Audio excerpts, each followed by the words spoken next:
We've got a lot of new news involving the new code lock system and the new Badlands update. The new code locks are pretty straightforward with a few caveats, as you could say. You basically attach them to the door of your base, enter the 6-digit code that you're going to want to use, and then to regain entry into your base, you're going to want to re-punch in that 6-digit secret code. Now, the new code locks do require you to relock them when you close the door behind you, which is kind of different to how most code locks work currently in most modded servers.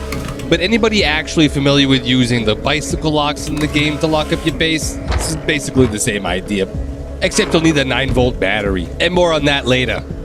The developers have also added brute force protection to the new code locks, meaning you can't just force the code over and over and over again by cycling through the numbers. After you punch in the wrong code 3 times, the lock will lock you out. And that includes a lockout even if you punch in the correct code.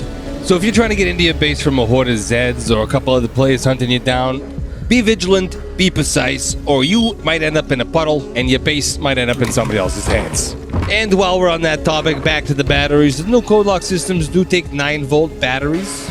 If the battery dies, your code lock dies. If your code lock dies, your base is no longer protected, and it's available for anybody else to walk in, stick a 9-volt battery in, and steal your base. This also means that if a silly goose does find their way into your base, they can remove the battery from your code lock, reset your code lock, and then basically take over the entire thing. Badlands is looking badass, and I'm going to be covering it, so if you're a wise guy, hit subscribe.